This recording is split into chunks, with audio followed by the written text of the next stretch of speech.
وبعد ذكر الأسس المتينة لابد من شروطه المعينة. Nous sommes très heureux de vous retrouver dans un nouvel épisode de Madina Institut.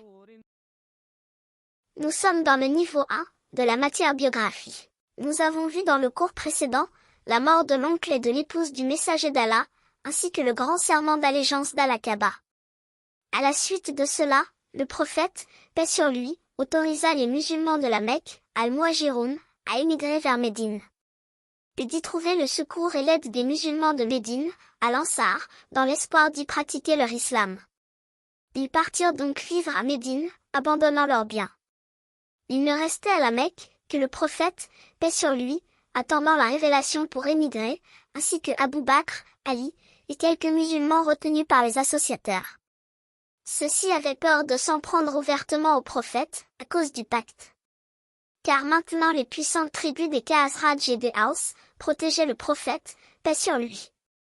Les têtes des associateurs se réunirent dans une salle de réunion, afin de discuter de la façon de se débarrasser de Mohammed, et Satan prit la forme d'un vieux sage pour participer à cette réunion. Leurs discussions durèrent longtemps et plusieurs propositions furent avancées, mais finalement c'est la proposition de l'ennemi d'Allah, Abu Jahl, qui fut acceptée par tous. Il suggéra l'idée de prendre de chaque tribu un jeune homme fort, de munir chacun d'une épée tranchante, afin qu'il se dirige vers le prophète et le frappe tous en même temps pour se débarrasser de lui. Ainsi, les Banu Abd Manaf, la tribu du messager d'Allah, ne pourraient pas affronter tout le monde et seraient donc contraints d'accepter le prix du sang. Et bien entendu, Satan trouva cette proposition judicieuse et l'appuya. Mais il complote et Allah complote comme le dit Allah dans le Coran, et rappelle-toi le moment où les mécréants complotaient contre toi pour t'emprisonner ou t'assassiner ou te bannir de la Mecque. Ils complotèrent, et Allah complota, et Allah est le meilleur des comploteurs. Allah a donc informé son prophète. Djibril descendit sous l'ordre d'Allah, le Très-Haut, afin d'informer le prophète du complot et afin de lui transmettre l'ordre d'émigrer.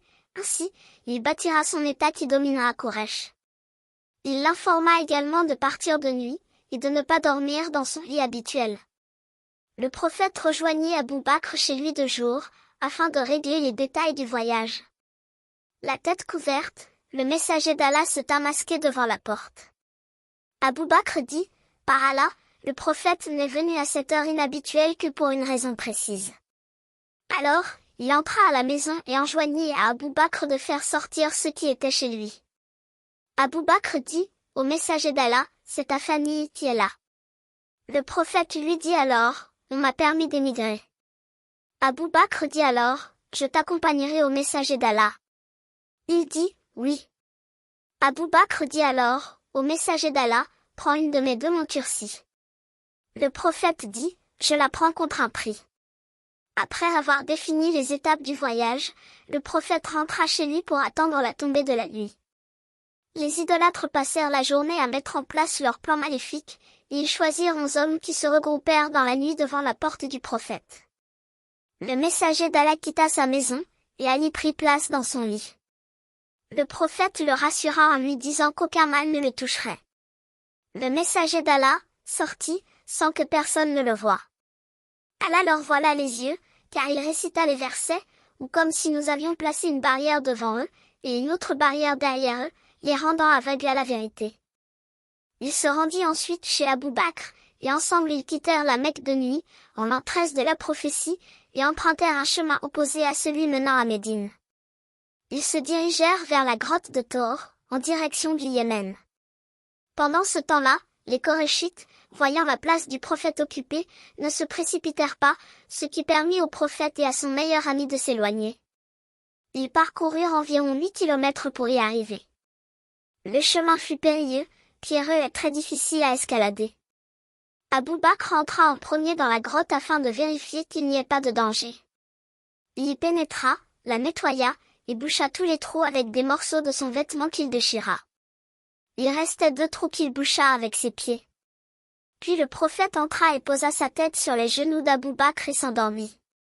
Soudain l'un des pieds d'Abu Bakr fut piqué par un scorpion, mais il ne bougea pas, de peur de réveiller le prophète, paix sur lui.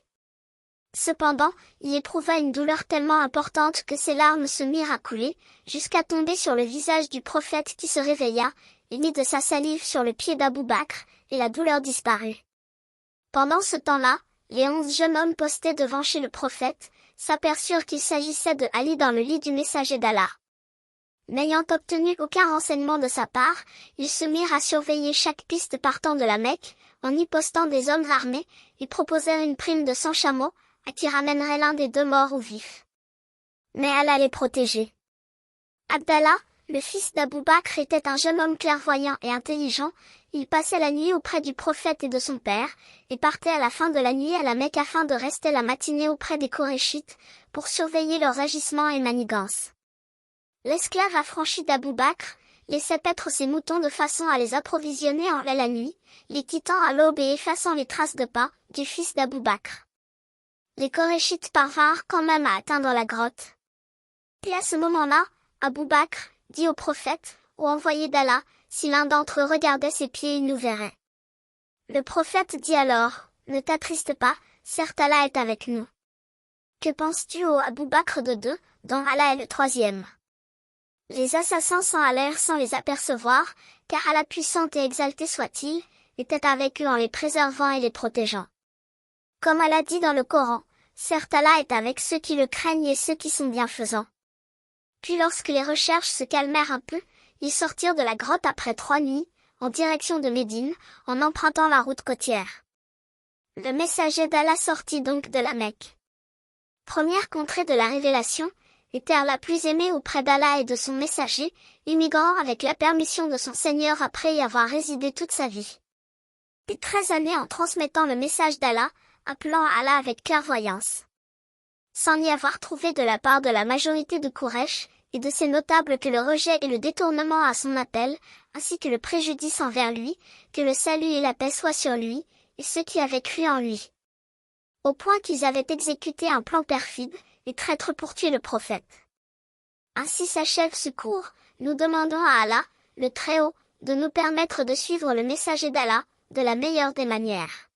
N'oubliez pas de vous abonner et d'aimer la vidéo. À bientôt avec Madina Institute.